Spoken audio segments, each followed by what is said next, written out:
It's Tuesday, January 22nd, 2019. I'm your host, Paula Hersey. On Barnstable Today, we learn more about text to 911 and take a deep dive into the host agreement with Vineyard Wind. First up, municipal and community news and notes. We know these bitter cold temperatures can cause many in the town of Barnstable to worry about energy bills. We would like to remind residents about the Low-Income Home Energy Assistance Program through the Massachusetts Department of Housing and Community Development.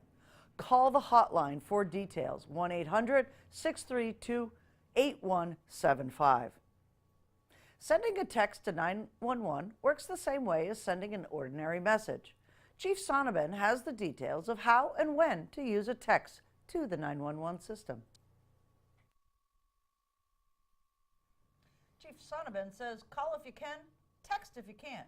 New 911 text to the police station or fire department is now live, been live since December, but now it's really being announced and pushed out? December 14th, it kind of went out, and it's been slowly making its way out there, the word's getting out. But yes, you can text 911, and it will come to the primary answering point in your community, which the Barnstable Police Department for the town of Barnstable happens to be. Once it gets there, then our telecommunicators will look at it and decide, hey, is this a police issue, is this a fire issue, and then they route the call appropriately from there. Well, actually, you know what happens? It's kind of different because you can't really forward a text. If we get a call, a live call, we can transfer a live call to another agency at a fire department or whatever it might be, but you can't really transfer a text because they just come through and then that's it. Right. So what happens is we get the text, we read it, and then we have to physically call and speak to what other agency. We can maintain the communication on our end with the texter, but we relay the information to the fire department or whatever agency we need to get that information to.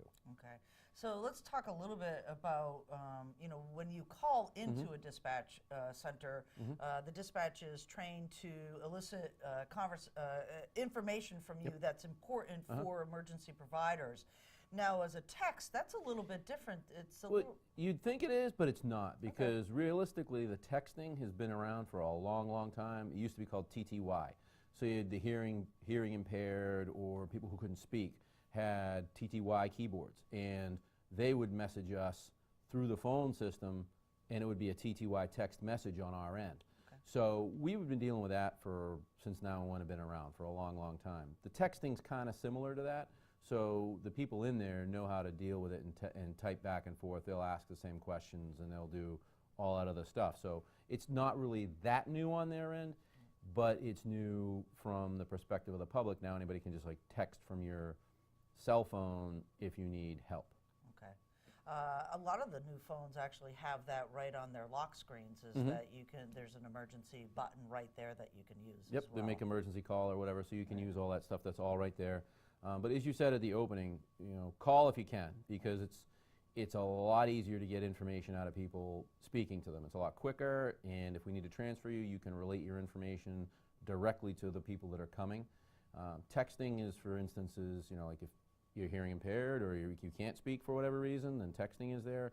Or if you're in a situation where, it might not be good to talk, domestic violence or something like that, and texting can be a little easier to get the message out.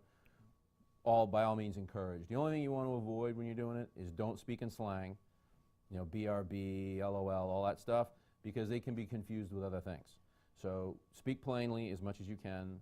No emojis, because they won't actually come through. They'll come through as like a black dot or whatever. They won't come through. And the capability for video or photographs is not really there yet. Okay. Hopefully they'll get there, but right now they're not there, so they will come through as like a broken link. All we'll get is legitimate text messages. So if you got it, text it, no video, no photo, no emojis. Right. What is some of the primary information that people, if they have to use this text to 911, that they should give out there? Where are you? Where are you? That's a good one. Can't get you help if we don't know where you are. We need to know, the basic, the who, what, when, where. So who are you? Where are you? What's going on? What's the issue? Because if you call and just say help, we don't know what kind of are you hurt? Are you injured? Are you being robbed? What's the help you need? So to get the information there, we need to know as much information as possible. Generally, the police will go if it's an abandoned or if it's a quiet or if it's not clear. The police will go and investigate it and then route whatever other resources we need to get there. But it's a lot easier if we know ahead of time, so we can start the appropriate resources there, because it can take a little bit of time. Right. And there is a website out there Correct. for 911, not just for the text, but also general questions about the 911 Absolutely. service. If you go on your computer and you put into the search engine Massachusetts 911 Department, there is a Massachusetts 911 Department. You can go right to that website, and if you have generic questions, there's a frequently asked questions thing. There's a specific portion of it there that's on the text thing. So if you have questions that are related to that, or if you want to learn more information, you can go right to the website and you can pull up all that information on your own. Right. So it's 911, call if you can. Text if you can.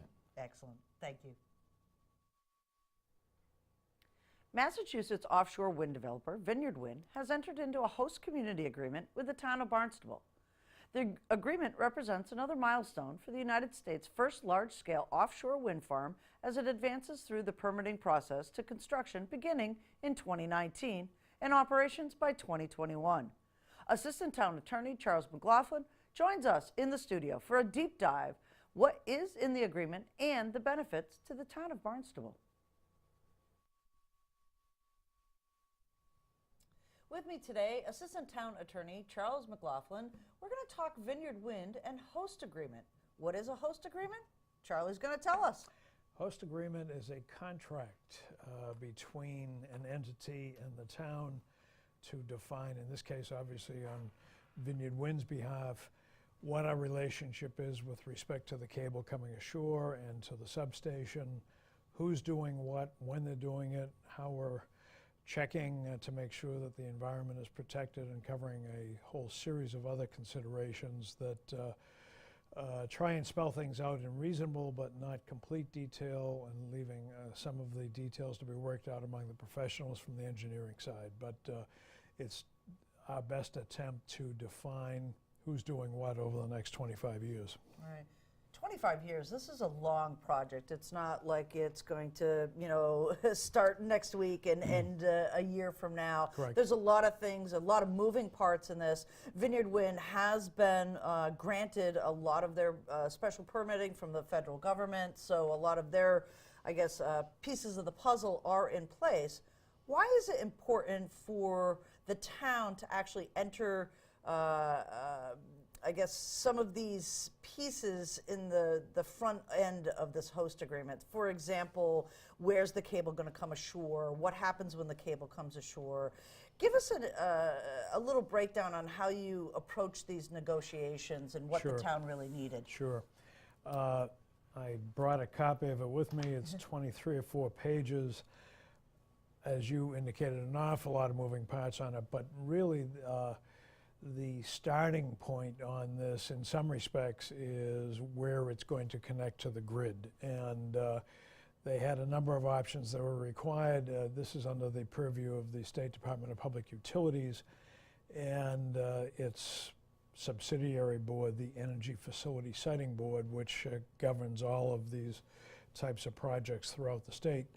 And it's important to have a place to connect this, obviously, to the regional grid, so the electricity can go in and service the entire needs throughout the system. It's not dedicated just to the Cape, but it goes into the grid as an extra tranche of energy to supplement what we're already doing in other methods. So critical to that process is where it comes ashore from the town's perspective. And the DPU required that there be alternatives proposed and analyzed thoroughly in order to determine where it could be done with the most advantage and the least cost and the least harm to the environment. And that process is something we were familiar with, having gone through the Cape Wind case.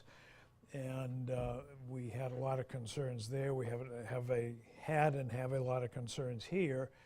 And from lessons learned there, and with I think a very reasonably cooperative approach from Vineyard Wind, given that we're on opposite sides of an important discussion in some respects. But we were able to start a active dialogue with them a couple of years ago, led by the town manager, and going from there and spelling out some critical must-haves from the very beginning to protect the environment. We had learned, for example, and probably first and foremost in our concerns and in the manager's concern, was the issue of water protection. The Cape Wind case, all of these cables, because they carry such high volume of electricity, heat up. And as they heat up, it's necessary in order to prevent faults to cool them down. And Cape Wind chose a method that had a cooling fluid throughout the length of the cable and at the substation. This cooling fluid, if it mixes with groundwater, is highly toxic. And it was critical to us that we avoid that or plan for its containment should there be any release. Vineyard Wind came to us and said, we're using a different methodology of energy distribution. So from day one, the cables are solid cables, they're not liquid cooled.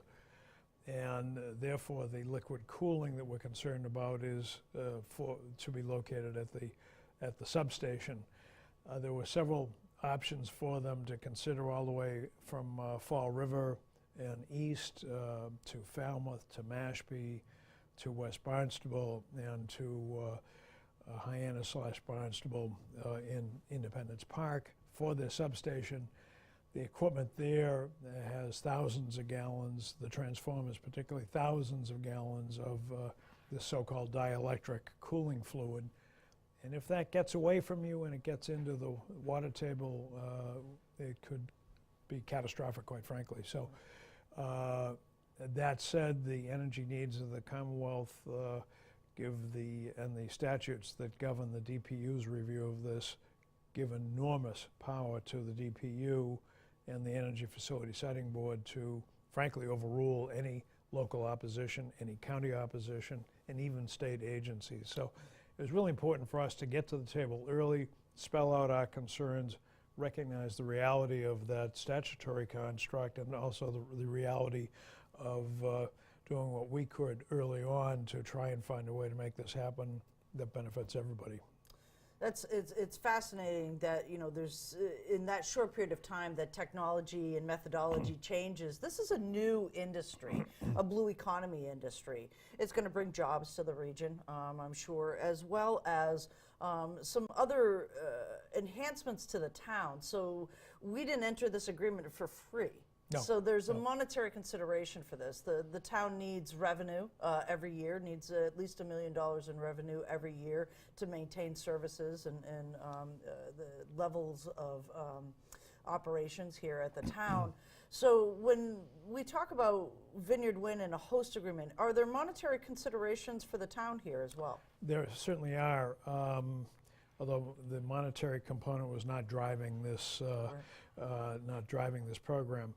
But because of the risk posed and because of the insults that the Hyannis water system had already suffered from the airport and from the fire training academy, and some historical insults because of the industrial nature of the park, which is directly upstream from the underground water flow going directly towards our Mary Dunn wells and others for that matter.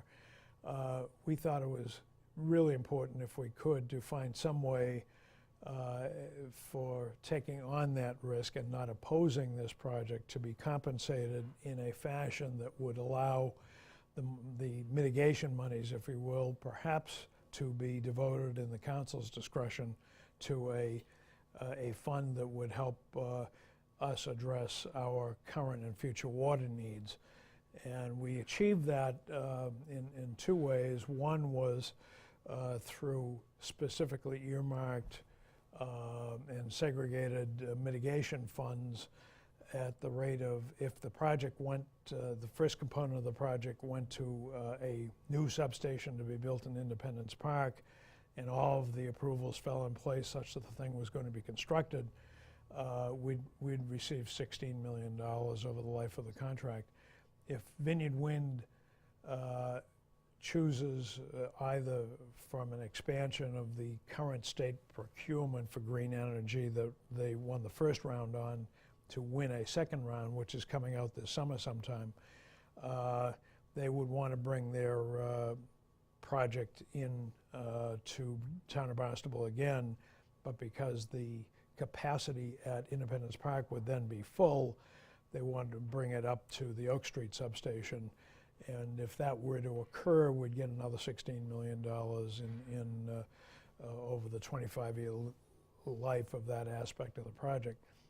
Vineyard Wind has also bid on a second federal lease offshore beyond what they already successfully bid on, and that presents another opportunity to bring energy ashore where we're not sure, but all of these, if they come into Town of Barnstable, it's appropriate that we, for the cost of balancing that risk and reward for the region, and there certainly are rewards for it, to consider an appropriate payment. Beyond those two payments, like any other private project, this will produce personal property taxes and/or, depending on the nature of the structures, perhaps real estate property tax income to the town. And for the phase one aspect of the project up to Independence Park, which was Vineyard Wind's favored place to come ashore, whether it was through the Town of Barnstable or through the Town of Yarmouth, the estimated income to be derived from, taxable income to be derived from that first phase of the project is about $1 million a year, at least initially. It will be what it will be, depending on the assessor's view of its value as time goes along, but it will extend for the full time that that project is there as an asset. So at a minimum, 25 years presumably, and these facilities, the transformer facilities and so forth, with what we've seen in the Eversource array, last a good 40+ years. So it's a long stream of income. That again will be duplicated over in Oak Street if they go to Oak Street as well. So $1 to $2 million a year perhaps in the first couple of years of each phase, and from there on it'll just depend on what the town is taxing and what the assessed value of the property is. Right. And then there's also some intangibles here that we'll be realizing is once that cable goes into the ground to get to these substations, those roads have to be repaved. That's correct. Yep. So those obviously are always on a town's, mind is, those upgrades of Yep. roads. So those would be included in that as well. They'll be done simultaneously. The town's work to take from a sound engineering perspective to advance the timeline for work that we know needs to be done, and to take advantage of the fact that the roadways will be opened up in order to put in the subterranean cable for Vineyard Wind. It's a good opportunity for us to upgrade infrastructure there, and we'll be doing that. And just this past week, the council started to look at that issue. Actually, started to look at a couple of issues related here. One is the cost of some preliminary engineering to see what opportunities there are to move in parallel while that road is torn apart. The second thing the council looked at last week is to create a dedicated fund from the mitigation payments that we talked about, dedicating that monies into an expressly earmarked fund for the purpose of looking at water infrastructure and how best to improve water quality. Hopefully in that process, either lessening the use of or getting away wholly from the use of Mary Dunn wells and relocating wells upstream of as many of the sources of contaminants as we're aware of, so that for the indefinite future we'll have good pure water coming in. And which is absolutely vital to this village and to all of the infrastructure it supports, including the hospital and other key consumers. So it's a good opportunity for us to take these wells out of harm's way, and who knows what the next emerging contaminant might be, and what challenges it presents or might present. So important to get this, take advantage of this opportunity, all of which was thinking that was foremost in our minds when we first started looking at this project. So a good opportunity to move wells, find some funding sources to do so, and get clean energy into the grid in the process. So. A win, a win, a win. Yes, yeah, Yeah. excuse So me. there will be a little bit of disruption, perhaps, down at the Colville Beach area. What do you want to tell residents as we wrap up this interview? What can they expect as we move forward? The cables will be coming in from offshore, and the way this, again, in significant detail, working with our engineering department, Vineyard Wind will work in the off-season at Colville's. They expect it to last, the work there to last perhaps 2 winter seasons.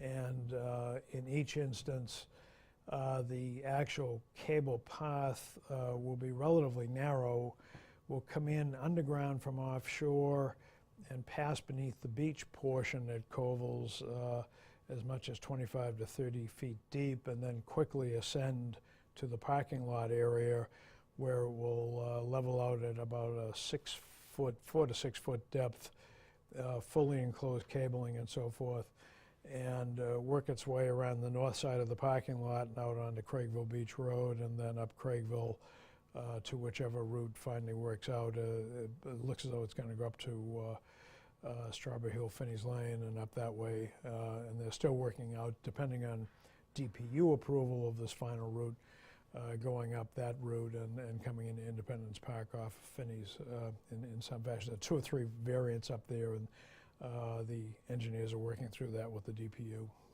So at the end of the day, to answer your question, once the cable work is done for the season, the parking lot and beach will be buttoned up. They're using what they call, I should mention, they're using what they call horizontal direct drilling, which means they'll set up a large drilling rig in the parking lot, and it'll drill down from a pit and then horizontally out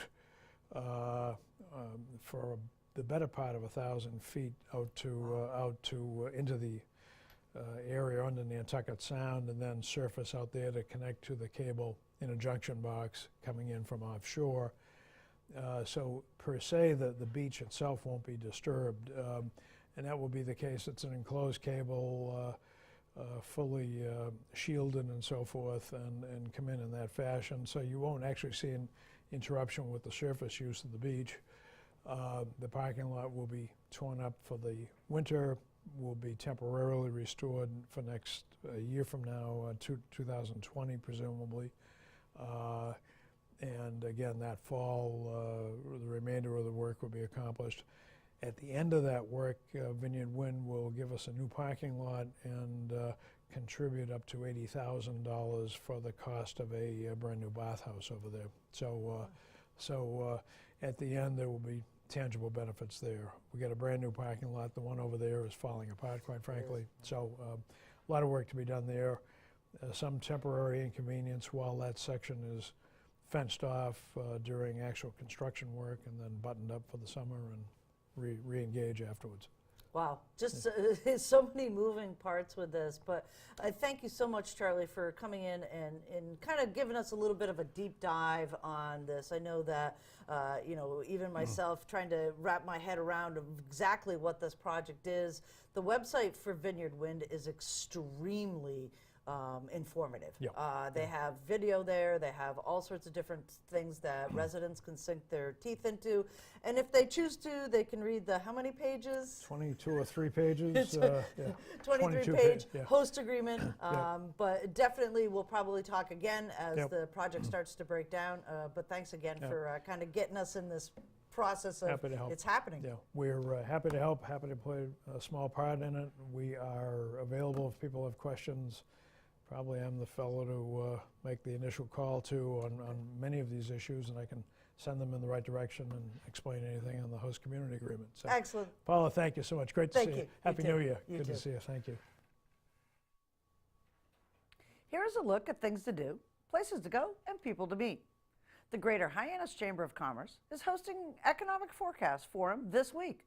The keynote speaker for the event, Dr. Mark Melnick, is the Director of Economic and Public Policy Research at the UMass Donahue Institute.